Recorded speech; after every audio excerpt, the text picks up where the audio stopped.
예수님은 말씀이십니다. 예수님은 진리이십니다. 예수님은 말씀이 육신이 되셔서 우리 가운데 오신 분입니다. 요한복음 1장 14절에 말씀이 육신이 되어 우리 가운데 거하심에 은혜와 진리가 충만하더라 말씀합니다. 예수님은 말씀이십니다. 우리는 예수님을 통해 하나님을 알고 하나님을 만납니다. 예수님의 말씀은 생명입니다. 예수님의 말씀은 길이요 진리이십니다. 그런데 예수님은 침묵하셨습니다. 그것이 예수님의 침묵입니다. 예수님의 말씀 속에는 지혜가 있습니다. 지혜가 없는 말씀이 없어요. 예수님의 말씀은 생명입니다. 생명 아닌 말씀이 없습니다. 그런데도 침묵하셨습니다. 그것이 예수님의 침묵입니다. 마귀가 예수님을 시험할 때 예수님은 말씀으로 다 물리치셨습니다. 마귀가 예수님을 시험해요. 이 돌들이 떡덩이가 되게 하라. 사람이 떡으로만 살 것이 아니니라. 말씀으로 물리치셨어요.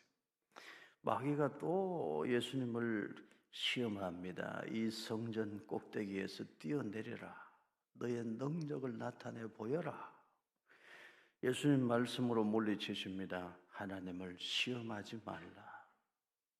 마귀가 계속 시험해요. 한 번만 나에게 절하라.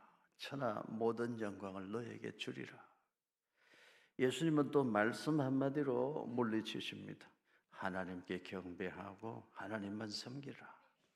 결국 예수님의 말씀 앞에서 마귀는 예수님을 떠나고 천사가 나와서 예수님을 시종들었다. 이렇게 성경에 기록하고 있습니다. 예수님은 말씀 그 자체이세요. 예수님의 말씀에 생명이 있고 지혜가 있습니다. 그런데도 예수님은 침묵하셨어요. 그것이 예수님의 침묵입니다. 우리는 예수님의 침묵의 의미를 깊이 알아서 우리 인생의 깊이를 더하고 우리 믿음의 깊이를 더하는 은혜를 누려야 하겠습니다. 침묵은 크게 두 종류가 있어요. 비겁한 침묵이 있어요. 야비한 지식인들은 무언가 잘못됐다는 걸 알면서도 입을 닫아요. 야비한 침묵이죠. 비겁한 침묵이라는 게 있어요. 비겁한 침묵은 십자가를 피하기 위하여 입을 닫고 침묵하는 거예요. 십자가를 지지 않기 위해 침묵을 택해요. 묵비권을 행사하죠. 비겁한 침묵이에요. 그런데 건강한 침묵이 있어요. 말을 할 수 있지만 말을 하지 않을 줄 아는 침묵. 거룩한 침묵이 있어요. 십자가를 지기 위한 침묵이에요. 세상 사람들은 잘 몰라요. 그런데 예수님의 침묵은 십자가를 지기 위한 침묵이었어요. 예수님의 침묵은 십자가를 지려고 침묵하셨어요. 그 예수님의 침묵은 거룩함입니다. 예수님의 침묵은 아가페의 사랑이 녹아있는 아름다운 침묵입니다. 우리 그리스도인에게 그 예수님의 침묵의 깊이가 더해지면 신앙의 깊이가 더해지고 인생의 깊이가 더해지죠. 오늘 고난주간 특별 새벽기도 목요일 새벽인데요. 예수님의 침묵을 알고 예수님의 침묵을 배워 신앙의 깊이를 더하고 인생의 깊이를 더해가는 은혜가 우리 모두에게 임하게 되기를 축복합니다. 예수님은 십자가를 지려고 침묵하셨어요. 이걸 우리 그리스도인들이 배워야 돼요. 많은 사람들은 십자가를 피하려고 침묵하죠. 잘못하다가는 저 책임을 내가 져야 할지도 몰라 입을 꼭 닫아요. 이럴 때는 모른 척 하는 게 좋아. 나의 일신상의 편함을 위해서 지금 모른 척하는 게 좋아. 비겁한 침묵이에요. 예수님은 침묵하셨는데 십자가를 지려고 침묵하셨어요.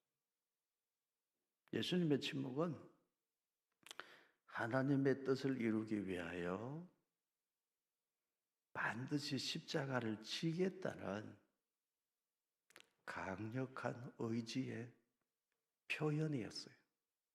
입을 꼭 다무셨어요. 사람들이 비웃고 조롱해도 이유는 하나예요. 내가 십자가를 질 거다. 변함이 없다. 십자가를 지고 하나님의 뜻을 이루어 드리기 위하여 예수님은 입술을 꼭 다무셨어요. 반드시 십자가를 지시겠다는 강력한 의지의 표현이 예수님의 침묵이었어요. 예수님께서 십자가 지러 가실 때는 침묵하셨다는 사실을 우리가 알아야 돼요. 예수님께서 당신을 십자가에 매달아 우리의 죄를 대신하여 죽으신 것, 그것만큼 큰 사랑이 없어요. 그것만큼 선한 일이 없어요. 그런데 예수님은 사랑을 베풀 때 가장 귀한 선한 일을 행하실 때 침묵하셨어요. 우리는 예수님의 그 침묵의 깊이를 알아야 돼요. 성경에 그 사람의 마음의 생각이 곧 그 사람의 사람됨이라고 말씀하잖아요. 그 사람의 마음의 생각이 어떠하면 그 위인도 그러하다. 그 사람이 속으로 무슨 생각을 하고 있나, 그게 그 사람의 사람됨이라는 거예요. 근데 그 사람의 사람됨이 속에 있는 생각이 밖으로 드러나는 것이 입술의 말이잖아요. 그 입술의 말은 그 사람의 내면 세계를 보여줘요. 그 사람의 인격을 드러내어 보여주는 거예요. 예수님의 말씀을 통해서 우리는 예수님이 어떤 분인가를 알죠. 그래서 언어는 존재의 집이다, 그렇게 말하기도 합니다. 그 사람의 언어, 그 사람의 말을 보면 그 사람의 인격을 볼 수 있고 그 사람의 사람됨을 다 볼 수 있는 거예요. 많은 사람들은 십자가를 피하려고 침묵하죠. 예수님은 십자가를 지기 위하여 침묵하셨어요. 오늘 새벽에 기도하는 사랑하는 성도 여러분, 우리 모두 예수님의 침묵을 잘 배워서 우리 신앙의 깊이를 더하고 인생의 깊이를 더하고 우리 모두가 은혜의 깊은 곳으로, 한 단계 더 은혜의 깊은 곳으로 들어가는 은총이 있기를 주님 이름으로 축원합니다. 예수님의 말씀은 능치 못함이 없어요. 예수님의 말씀은 언제나 진리이고 감동 그 자체입니다. 산상수훈의 말씀, 산 위에 올라가서 주신 하나님의 말씀은 얼마나 귀하고 놀라운지 서기관들, 바리새인들조차도 감동하고 말았어요. 예수님의 말씀은 바람과 바다도 잠잠하게 만드는 권세가 있어요. 예수님의 말씀은 귀신들을 쫓아내는 권세가 있어요. 예수님은 말씀 한마디로 병자들을 다 고쳐주셨어요. 예수님은 말씀 그 자체이신데 예수님은 말씀의 권능으로 우주 만물을 지으시고 다스리시는 권능을 가지신 분이에요. 그런데도 예수님은 침묵하셨어요. 그게 예수님의 침묵인데 마태복음 26장 62절과 63절, 오늘 말씀 62절과 63절을 우리 같이 한번 읽겠습니다. 대제사장이 일어서서 예수께 묻되 아무 대답도 없느냐? 이 사람들이 너를 치는 증거가 어떠하냐 하되 예수께서 침묵하시거늘 대제사장이 이르되 내가 너로 살아계신 하나님께 맹세하게 하노니 네가 하나님의 아들 그리스도인지 우리에게 말하라. 거기에 63절 예수께서 침묵하시거늘 거기 밑줄을 그으시기를 바라요. 그리고 적어 놓으세요. 말씀이신 예수님이 침묵하셨다. 예수님은 말씀이 육신이 되어 우리 가운데 오신 분입니다. 그런데 예수님이 침묵하셨어요. 말씀이신 예수님이 침묵하셨다. 그리고 따옴표, 큰 따옴표를 하고 적어 놓으세요. 십자가를 지시려고. 그리고 큰 따옴표 닫고. 예수님은 침묵하셨어요. 말씀이신 예수님이 침묵하셨어요. 이유가 뭐라고요? 십자가를 지시려고. 십자가를 지시려고 침묵하셨어요. 십자가 지러 가시는 예수님은 가슴에는 사랑을, 십자가 지러 가는 예수님의 눈에는 눈물이, 그리고 예수님의 입술에는 뭐가 있었어요? 침묵이 있었다. 예수님의 침묵을 배우면 우리 신앙의 깊이가 더 깊어져요. 예수님의 침묵을 배우면 우리의 사람됨이 더 무게감이 생기고 아름다워져요. 우리 정말 예수님의 침묵을 배울 수 있기를 바라요. 예수님의 침묵은 거룩함입니다. 십자가를 지고 죄인들의 죄를 대속하는 일에 나를 내어 드리기 위한 침묵이에요. 거룩이에요. 예수님의 침묵은 거룩입니다.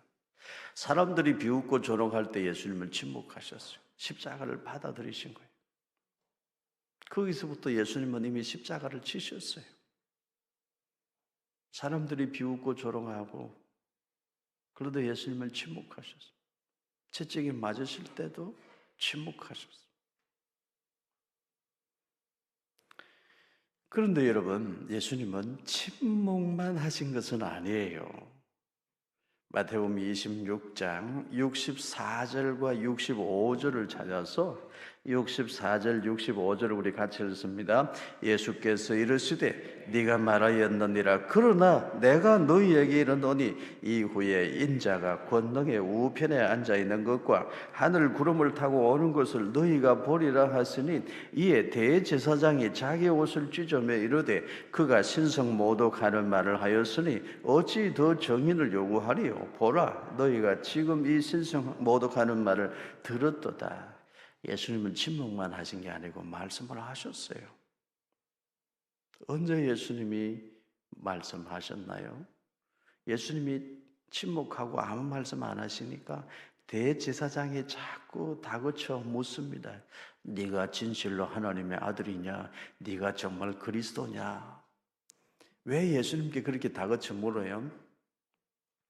무언가 근거를 찾아서 빨리 종교재판으로 끌고 가서 이 나사렛 예수를 죽여 없애야 되겠다. 십자가에 매달아 빨리 죽여야 되겠다. 그 생각을 갖고 네가 진짜 하나님의 아들이냐? 대제사장이 예수님께 다그쳐 물을 때에 그때 예수님은 세상적으로 보면 바보 같은 말씀하셔요. 그러하다. 내가 하나님의 아들이다. 그건 뭐예요? 나를 끌고 가서 십자가에 매달아라. 그 말이에요. 예수님은 말씀이신데 침묵하셨어요. 십자가를 지시려고. 그런데 예수님은 침묵하시다가 긴 침묵 끝에 말씀을 하셨어요. 예수님 말씀하신 이유도 뭡니까? 십자가를 지시려고. 예수님의 침묵은 십자가를 지기 위함이었고 예수님의 말씀하심도 십자가를 지기 위함이었어요. 예수님의 침묵과 예수님의 말씀하심을 잘 배워야 돼요. 예수님은 언제 침묵하셨어요? 십자가를 지려고. 언제 말씀하셨어요? 십자가를 지려고. 우리는 어떻습니까? 나의 사람 때문에 어떠한가요? 입술로는 주여 주여 하고 찬양은 그렇게 잘하지만 나의 사람 때문에 혹시 십자가를 피해가려고 침묵하고 어떻게 하든지 십자가를 안 지려고 말이 많아지고 그런 거 아닌가요? 예수님은 십자가를 지려고 침묵하셨어요. 또 십자가를 지려고 말씀하셨어요. 그게 예수님이세요. 사랑하는 성도 여러분, 오늘 우리의 가슴 속에 예수님의 사랑이 있기를 원해요. 우리의 눈에 예수님의 눈물이 있기를 원합니다. 그리고 우리 입술에는 예수님의 침묵이 있기를 축복합니다. 왜 침묵이 길어야 됩니까? 꼭 필요한 말을 하기 위해 침묵은 길어야 돼요. 긴 침묵 끝에 예수님 말씀하셨어요. 그 말씀하심도 십자가를 지기 위함이었어요. 마태복음 26장 64절과 65절을 여러분 다시 보세요. 예수께서 이르시되 네가 말하였느니라. 그러나 내가 너희에게 이르노니 이후에 인자가 권능의 우편에 앉아 있는 것과 하늘 구름을 타고 오는 것을 너희가 보리라. 십자가 지러 가시는 길에 딱 좋은 말씀, 십자가에 끌려 가시기에 딱 좋은 말씀을 예수님이 그대로 해주신 거예요. 십자가의 길로 한 걸음 더 다가가시기 위해 예수님은 침묵하시기도 하셨고 말씀하시기도 하셨어요. 여러분 거기에 65절에다가 한 번 더 적어 놓으세요. 말씀이신 예수님이 침묵하셨다. 그러나 하나님의 뜻을 이루기 위해서는 말씀하셨다. 십자가를 지고 하나님의 뜻을 이루어 드리기 위하여 침묵하기도 하셨고 말씀하기도 하셨어요. 그리고 마침내 십자가를 지러 가셨습니다. 우리는 그 예수님의 침묵을 깊이 배워야 하겠습니다. 성도 여러분, 여러분은 언제 침묵하십니까? 여러분은 언제 힘주어 말을 하시나요? 십자가를 피하기 위해 입을 꼭 다물고 있고 어찌하든지 십자가를 안 지기 위해 그렇게 말이 많아지고 우리는 아직 그런 수준에 머물러 있지는 않습니까?